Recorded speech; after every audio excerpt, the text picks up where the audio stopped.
देखिए, बहुत लंबे समय से चूँकि ये कबरुद्दीनपुर गाँव का मामला ऐसा है और आप मीडिया के लोग चूँकि मीडिया के समक्ष ये बातें हैं जनता के बीच में कि एक अबोध बालक की अनुराग यादव नाम का बच्चा था, जो ताइक्वांडो का खिलाड़ी था। उसकी गला काट के लालता और उसके परिवार के लोगों ने हत्या कर दी थी। वो हत्या क्यों हुई थी? वो हत्या हुई थी एक ज़मीन को लेके जो बंजर खाते पे बना हुआ मकान था। किल किया गया 67 एमए तहसीलदार के यहाँ, ग्राम सभा की तरफ से।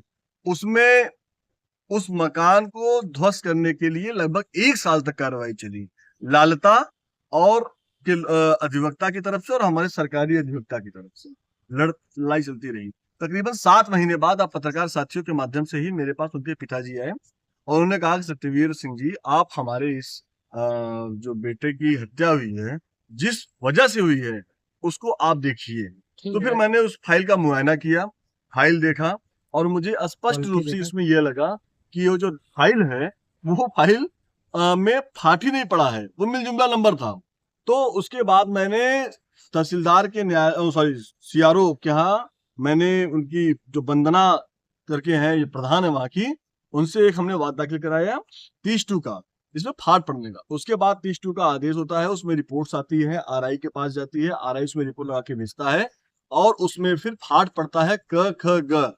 का जो है वो उसमें दर्शाता है कि 932 नंबर का जो बंजर खाते की भूमि पर बना हुआ है एक अवैध निर्माण। उसके बाद फिर हम तहसीलदार के न्यायालय में जाते हैं, उसकी नकल दाखिल करते हैं, उस पे बहस होती है। बहस होने के उपरांत तहसीलदार के न्यायालय से 24/10/2025 कुछ की 1 साल के बाद वहां से एक आदेश होता है कि 932 का नंबर जो बंजर खाते की भूमि पर बना हुआ अवैध मकान है उसको उसका अतिक्रमण हुआ है, तत्काल प्रभाव से उसको हटाया जाए।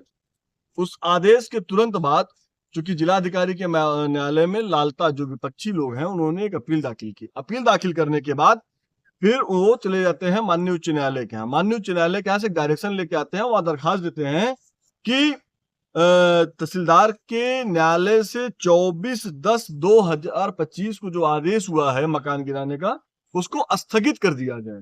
तहसील उसके बाद माननीय उच्च न्यायालय ने उसको 2 या 3 हफ्ते का समय देती है कि 3 हफ्ते तक उस मकान का ध्वस्तीकरण न हो और उसके साथ-साथ जिला अधिकारी जौनपुर को एक वो डायरेक्शन देते हैं कि 6 महीने के अंदर आप इस जो अपील है उसका निस्तारण करिए। मुझे खुशी इस बात की है कि जब हम सब लोग जिलाधिकारी के न्यायालय में बहस करते हैं और जिलाधिकारी के न्यायालय में बहस करने के बाद परसों एक बहुत ही जबरदस्त, क्योंकि मैं पहले ही आप सबको अंदेशा आपके सामने मैंने कह दिया था कि जब हम बहस कर रहे थे तो जिलाधिकारी के जो उनका भाव भंगिमा थी और उनका जो बिहेव था और उन्होंने सामने जो अधिवक्ता को कहा कि मैं इस तरह के कृत्य करने वालों को क्षम्य नहीं करूंगा। मैं धन्यवाद देता हूँ जिलाधिकारी को। उन्होंने कहा कि ये फाइल चलने लायक नहीं है, इस अपील को हम चला नहीं सकते और उस फाइल को उन्होंने उठा के और जस्ट बगल रख दिया। और उसके बाद उनके अधिवक्ता ने कहा कि नहीं साहब वो उसको फांसी दे दिया जाए। तो जिलाधिकारी ने कहा भी कि अगर मैं उस पोजीशन पे होता तो मैं फांसी भी दे देता। तो उसी दिन मैं पूरा इंश्योर हो चुका था कि ये अपील जो है वो खारिज हो गई है और मीडिया में भी मैंने आपको आके बता दिया था कि वो अपील खारिज हो जाएगी। एक बहुत ही जबरदस्त 7-8 पन्ने का जिलाधिकारी के न्यायालय से एक आदेश आया है।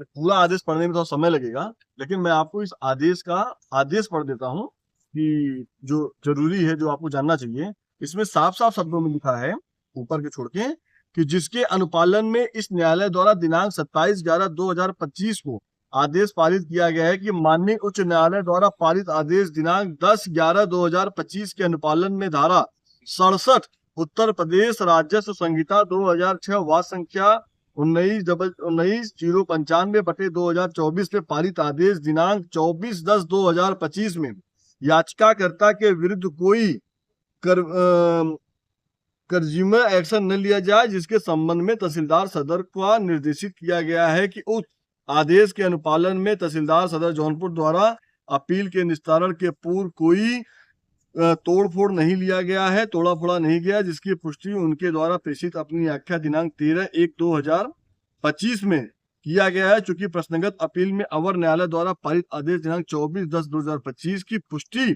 करते हुए अपील बलहीन होने के कारण अंतिम रूप से निस्तारित कर दिया गया। नियमानुसार अग्रेतर कार्रवाई हेतु आदेश के प्रति सहित अवर न्यायालय की पत्रावली वापस की जाए, बाद आवश्यक कार्रवाई पत्रावली दाखिल दफ्तरी की जाए। मतलब कि दाखिल जो इनकी अपील थी उसको खारिज कर दिया गया, और जो लोअर कोर्ट की फाइल मीन तहसीलदार कोर्ट की न्यायालय की फाइल थी उसको न्यायालय में वापस भेज दिया जाए और बाद में उसको दाखिल दफ्तर कर दिया जाए। तो निश्चित रूप से इन्होंने दो तीन चीजों का ग्राउंड लिया था। इन्होंने कहा था कि गांव के लोगों ने और प्रधान के पति ने, इन सब लोगों ने मिलके उस मकान को गिरा दिया है। उसके बाद जिलाधिकारी ने तहसीलदार को निर्देशित किया था, उनसे आख्या मांगी थी कि क्या आपने जो 24/1/2025 को जो है आदेश किया था, क्या आपने उस मकान को गिरा दिया है, जैसा कि उन लोगों ने आरोप लगाया था, उसकी आख्या दीजिए, उस पर कोई कार्रवाई हुई है कि नहीं। तो तहसीलदार मौके पर गए थे, गांव में गए थे, उन्होंने जाके वहां पर देखा कि जो आदेश किया था उन्होंने वो अभी वैसे ही है, मकान खड़ा है, मकान गिरा नहीं है। उन्होंने आख्या पेश की और जिलाधिकारी ने उसको, जो इनकी अपील थी वो बलहीन होने के कारण, क्योंकि वो न्याय संगत नहीं थी, वो गलत थी, वो बंजर खाते की भूमि पर बनी हुई है और उस जमीन की वजह से एक अबोध बालक की हत्या हुई है जो बिल्कुल बर्दाश्त करने लायक नहीं है, उस अपील को खारिज कर दिया और ये आज आदेश हम आपके सामने रखते।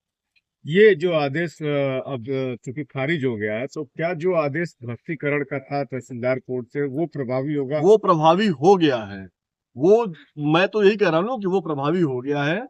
अब उसका क्रियान्वयन, उस मकान को गिराने का क्रियान्वयन हो जाना चाहिए और मकान गिर जाना चाहिए। तो अब क्या कुछ उसमें बचा हुआ है? कानूनी दांवपेच क्या है? कानूनी तौर पे जौनपुर जिला से कोई कुछ नहीं बचा हुआ है। अब यहाँ से कुछ नहीं होगा, यहाँ पे तहसीलदार का जो आदेश है वही अंतिम आदेश है और उस आदेश के हिसाब से उस मकान में गिर जाना चाहिए। तो इसका इम्प्लीमेंट कब होगा? इम्प्लीमेंट आप जाके पूछिए, मैं तो कह रहा हूँ कि कैमरा उठाइए अभी सब लोग, चले जाइएगा जिलाधिकारी महोदय से कि सर अब तो आपके यहाँ भी अपील खारिज हो गई, इसका इम्प्लीमेंट करा दीजिए, मकान गिरवा दीजिए। और कुछ साथी ये कह रहे हैं कि इसमें लिखा जाता है कि ध्वस्तीकरण हो, ऐसा नहीं होता है। उसमें होता है कि अतिक्रमण को तत्काल प्रभाव से हटा दिया जाए। तो मैं जो लोग कहते हैं कि इसमें लिखा जाए, उनके बुद्धि ज्ञान के लिए, चूंकि अधिवक्ता वो नहीं होते हैं, वो हम अधिवक्ता हैं और जो कानूनी कार्रवाई है उसको हम जानते हैं। तो ऐसे लोगों को मैं कहना चाहता हूं कि अपनी ज्ञान, अपनी बुद्धि अपने पास रखिए। हम अधिवक्ता हैं, मुझे अपना काम करने दीजिए, न्यायालय अपना काम करने दीजिए। उसमें स्पष्ट रूप से लिखा गया था, जो आदेश था कि 932 का बंजर खाते की भूमि पर बना हुआ अवैध अतिक्रमण को तत्काल प्रभाव से हटा लिया जाए। तो उस मकान को कोई जेब में थोड़ी रख लेगा, उसको गिराया जाएगा ना भैया। तो वही होता है, जो आदेश लिखा जाता है वो अतिक्रमण हटाने का ही लिखा जाता है, वही ध्वस्तीकरण होता है। क्या इसमें लालता अभी और ऊपर आज जा सकता है क्या? अपील संविधान है, कानूनी प्रक्रिया है, इसके ऊपर लोग जा सकते हैं, इसमें कोई किसी को रोक नहीं सकता है। लेकिन मैं फिर आपको जिम्मेदारी के साथ कहता हूं कि जो भी जहां भी जाएंगे वो बमुश्किल 1 या 2 तारीख में निपट जाएगा, वो खारिज हो जाएगा। वो सुप्रीम कोर्ट भी जाएंगे तो नहीं चल पाएगा, मैं आपको आश्वस्त करता हूँ। ठीक।